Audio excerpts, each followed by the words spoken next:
Court grants 1 billion naira bail to embattled former chairman of the defunct Pension Reform Task Team, Abdurrashid Mena, over charges bordering on alleged 2 billion naira fraud. And we dig deep tonight, literally, as we take a look at President Buhari's mining sector roadmap. Nigeria's man of steel, in a manner of speaking, joins us on the program.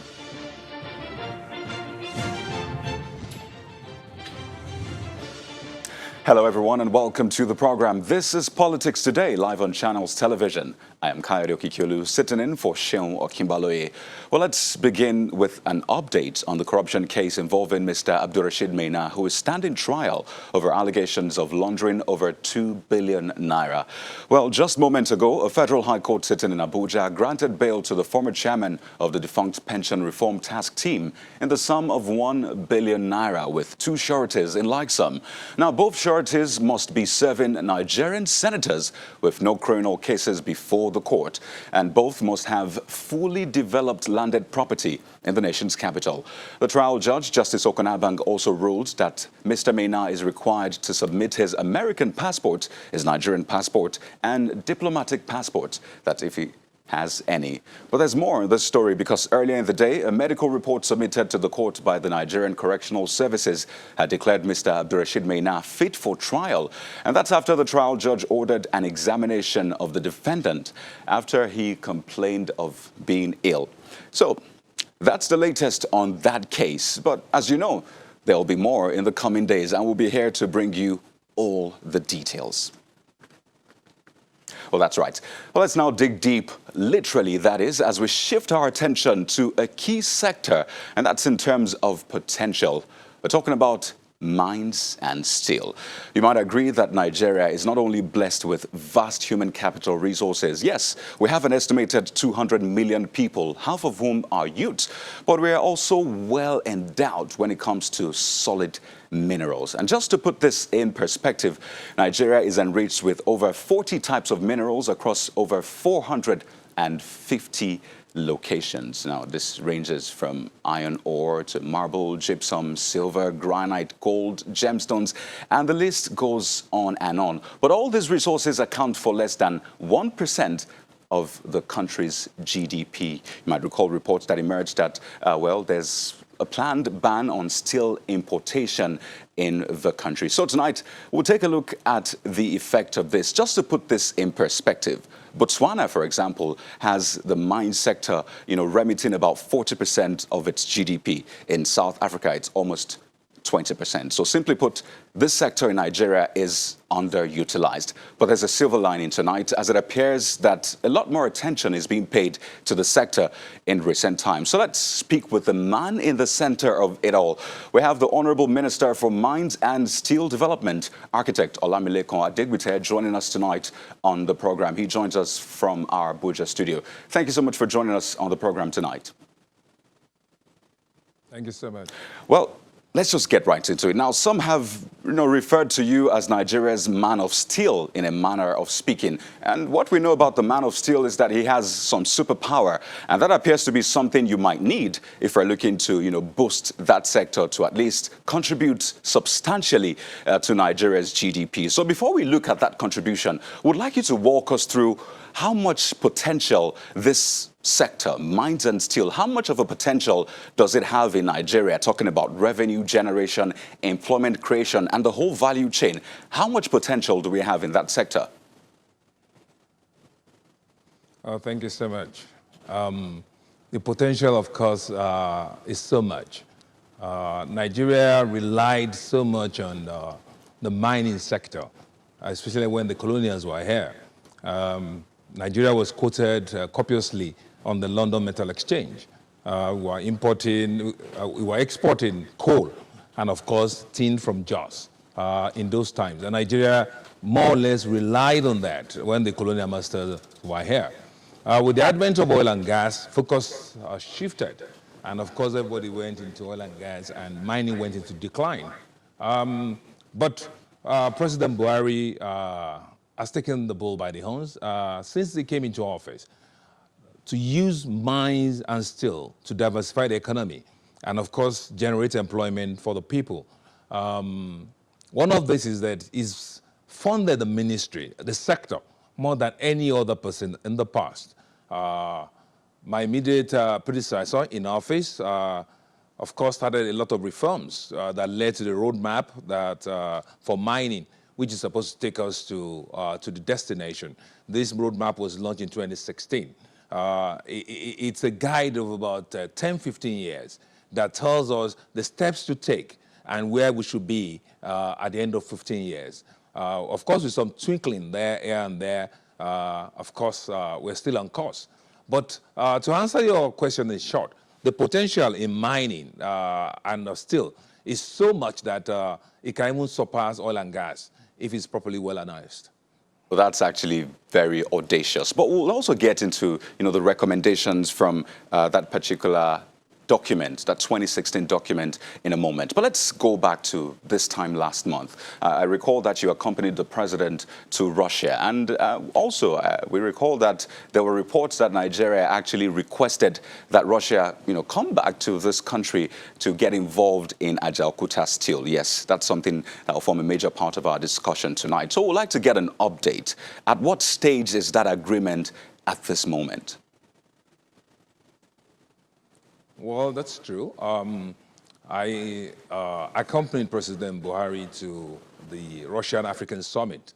That was sometime in October. And we were able to get a government-to-government agreement with the Russian government during the bilaterals that we have with the Russian Federation, and particularly on Ajaokuta, and of course some other things. But of course, the part that concerned my sector, that's on Ajaokuta, and also on some geosciences as well, exploration. But particularly on Ajaokuta, let me just give you a brief background. Government had tried in the past, since Ajaokuta was completed, to make sure that it produces steel. We tried with commercial sectors, with private sector. We brought in some people from the US, brought some other people from the UK, but it never worked. I'm refraining from naming names, but we've tried using the private sector to kickstart Ajaokuta, but it never worked for us. So we decided that, look, it's best to go back to the original builders of Ajaokuta.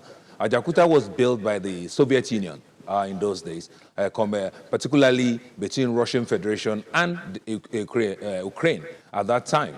And that's how Ajaokuta was built. So we thought it's best to go back to the original builders to just complete Ajaokuta, which is what the request the president made to President Putin in Russia. And of course, he agreed on this government-to-government relationship to bring Ajaokuta back on stream. And we're getting funding from outside. We're getting funding from the Russia Export Center, something akin to what you call the Exim Bank. It's called Russian Export Center. And of course, Afrexim Bank. Between these two, they want to fund our operation. But because it's government to government, it's got to go through some protocols. So all the letters we write through the Federal Ministry of the Foreign Affairs Ministry in Nigeria. It goes to the Foreign Affairs Ministry in Russia. Then before it goes back to the ministry responsible in Russia, the gentleman, the minister, is called Manturov in Russia. But we have to go through that because it's a government-to-government thing. So we're at that point where both sides are studying the draft MoU. And we're hoping that before the end of the year or early January, we'll be able to sign this MoU. Once the MoU is signed, it will kickstart the proper agreement with a Russian company nominated by the Russian government coming over, of course, to come and complete the works as in Ajaokuta. And we're hoping and praying that within 2.5 years, max 3 years, Ajaokuta should be able to produce. That's the plan for now. Right.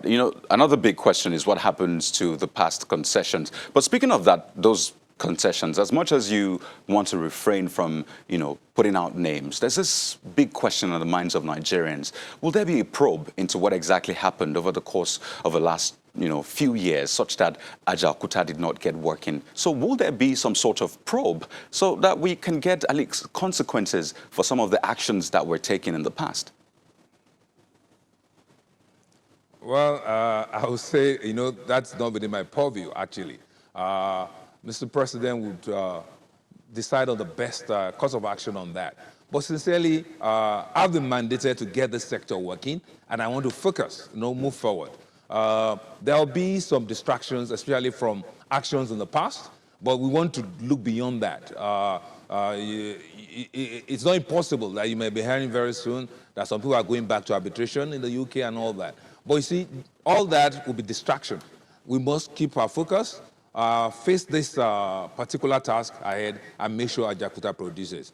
It's been tried severally in the past using different systems, different methods, but I think that this is a good chance for us to get Ajaokuta working because the original builders are involved and we've got funding and everybody's committed to make sure that this works.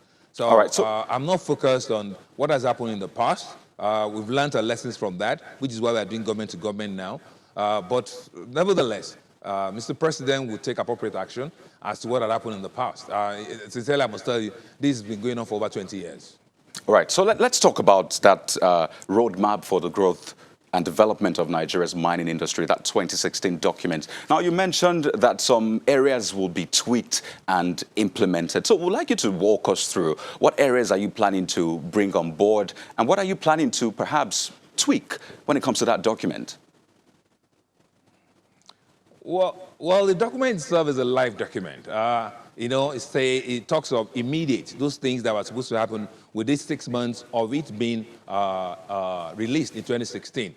And then, of course, it talks about what you call immediate, short-term, short-term, medium-term, and, of course, long-term. The long-term being the 15 years. Of course, the medium-term is 2 to 5 years. The short-term, 2 to 5 years. Now we are in the medium term of that particular document.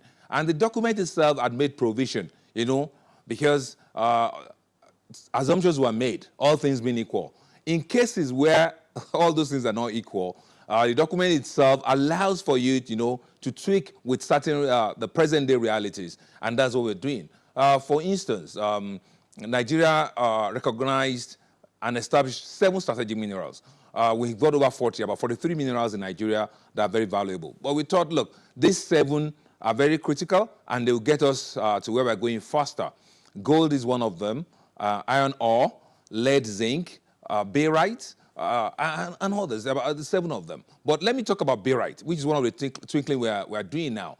Nigeria has got a lot of barite deposit. Barite is used in the oil and gas industry. It's used in drilling in the oil fields. And annually, we spend hundreds of millions of dollars importing barite from outside into Nigeria, which is used in the industry. But Nigeria's got a lot of barite. Why should we import and, of course, waste that money outside? And then when I came to office, one of the things that I realized was that, you see, we had barite in the mines, and we have miners. But then we have the market, and then there's a gap, there's a disconnect. The miners could not come to the market with what the IOC wants. Those guys who use the big companies who do drilling in Nigeria, the barite they want, how they want it presented, they could not meet that standard. Now, what we're doing, which is, of course, like I said, is part of the roadmap, is we brought in a consultant now who's worked with barite all his life, and it's going to take us from the mine to the market. What we have is that, you see, the barite is there. It's got to meet certain qualities. They use specific gravity for it. The minimum for that is 4.2 for the specific gravity. Then, of course, the milling itself, it has to be ground into fine powder. I think it's about 3%, they call it. And at the same time, it has to be bagged properly. In the past that we've tried to approach that market, they said the bagging was poor, the quality of the milling was poor and all that. So what we are doing now to make sure that, look, we do import substitution is getting somebody who's worked with barite all his life to take us from the mines to the market. And we're looking at this that, look, we can be in the market in about a year. And we're also looking beyond that. Within 2 years, thereabout, we should be able to satisfy local market.